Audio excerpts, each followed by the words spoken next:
the International Secret Police. Ceiling zero. Ceiling zero.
With the Octopus on the eve of sending his ultimatum of world conquest to the governments of the earth, and ready to follow up his demands with his terrible death ray machine, the secret police managed to reach their plane in the jungle near Lake Kivu and take off for Leopoldville, where they plan to leave Mr. Buchanan.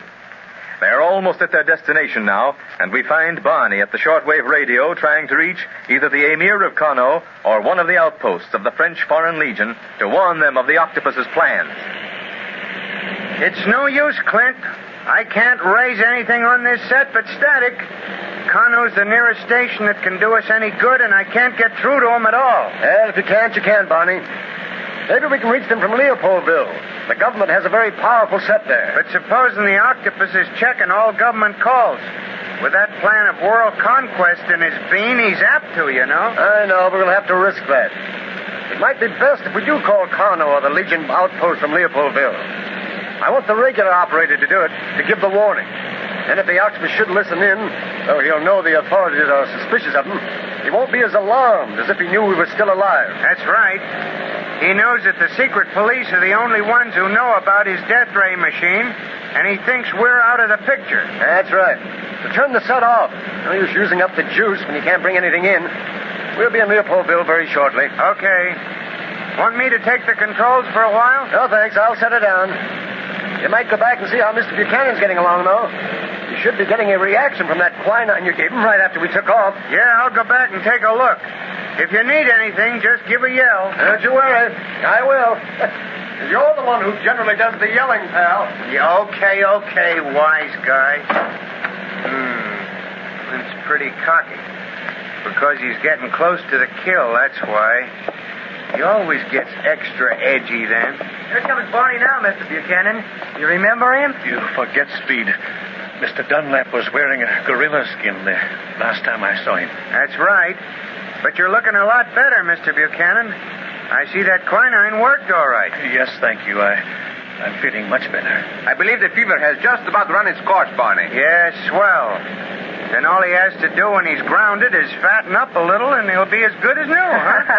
That's about right. I can never repay you boys for what you've done for me. Oh, forget it, pal. It was swell finding you. We just about given up hope of that, but we were going to go ahead with what you started, catch up with the Octopus. I hope that you can finish the job, sir.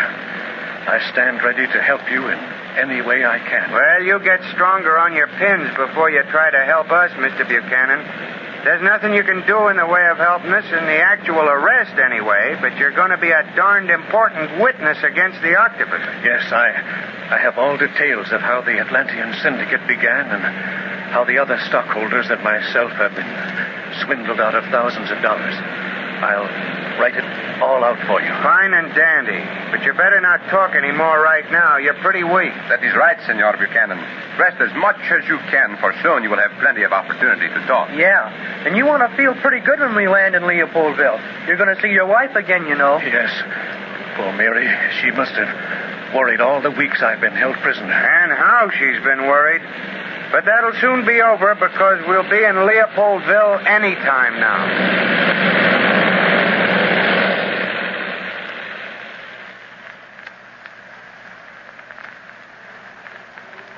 Well, here we are. At your wife's bungalow, Mr. Buchanan. I'll go in first and pave the way for your coming, so there won't be too much of a shock for her. Thank you, but before I go in, I want to get up on my feet. Mary mustn't see me on a stretcher. What, are you strong enough to walk, senor? Well, if you and Barney will support me, yes, Carlos. You know best. We'll help you up when Clint gives us the come-on signal. Fine. Wait here until I call. Okay, Clint. Who's there? Clint Barlow, Mrs. Buchanan. Mr. Barlow. Now, keep back, all of you, so she won't see you when she opens the door. See, Clint. Oh, Mr. Barlow, you're back. You've had news of my husband. Yes, Mrs. Buchanan. Good news. Oh, he's alive. Yes. We found him in the jungle, near Lake Keble. Oh, you found him? Then you must have brought him with you. Yes, but I wanted to tell you before you saw him. Oh, where is he? Where is he? All right. Come on in, boys. Hello, Mrs. Buchanan. John. Mary. Oh, John. John. All right. Take him over there at the couch, fellas. Check. Oh, my dear. What have they done to you? Now, he's going to be all right, Mrs. Buchanan. He's kind of weak now, but another few days and he'll be up and around again. Easy now. Let him down easy. Here, I'll bring a pillow. That's fine. Thank you very much. Oh, Mr. Barlow, all of you. How can I ever thank you? Oh, don't you try, Mrs. Buchanan. We're just as glad to have found your husband as you are to see him. And right now, we're going to leave you two alone because there'll be plenty you want to talk over. But you will return? Yes, as soon as we attend to our business here with the Belgian administrator. And meantime, I'll send a doctor over for you, Mr. Buchanan. Yeah, he can give you a shortcut to licking your weight in wildcats. And meantime, don't let him talk too much, Mrs. Buchanan. Oh, no.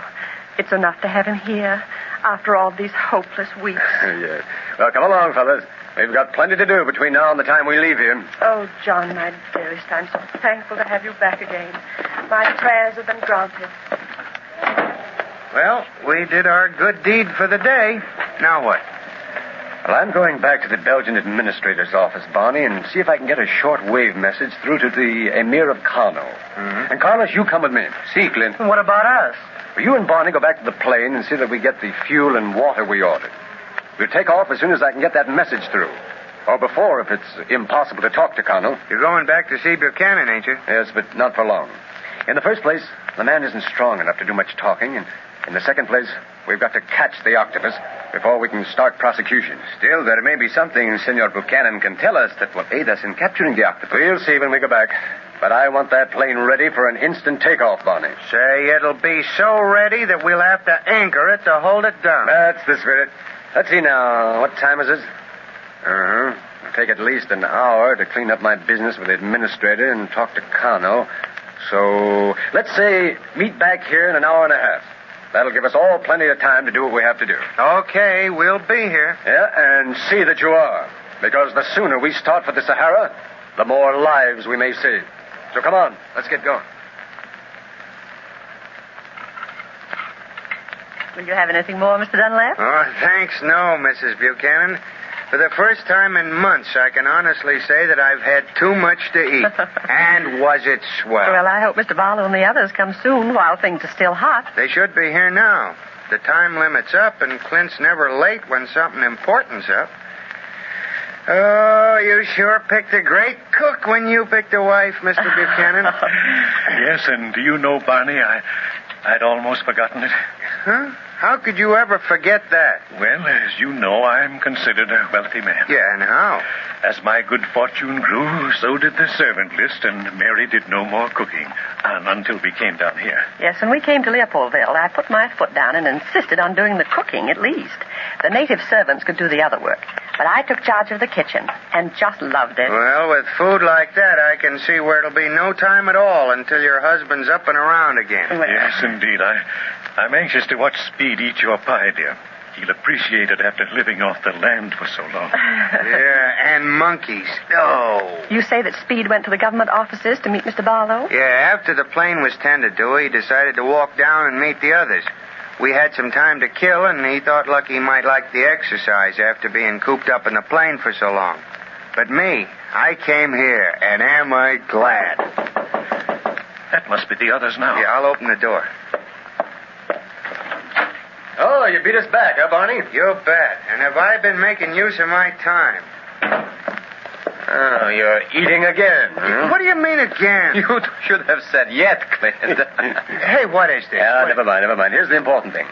I talked to the Emir of Kano over shortwave. You got through all right, huh? Yeah, rather the administrator talked to him. I get it. Just in case the Octopus should be listening in. Right. Yeah. And the Emir is going to relay our message to all the Legion outposts to stand ready for possible native uprisings.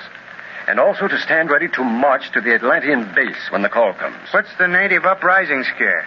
The Emir thinks that the Octopus may be using certain desert tribesmen in his gang. Mm-hmm. Now, reports have come in to him that a vast army of them has gathered near the expedition base, purportedly for tribal gains. Sounds phony to me. Exactly. But here's something else. Another article, supposedly from the lost continent of Atlantis, has been excavated at the Atlantean base.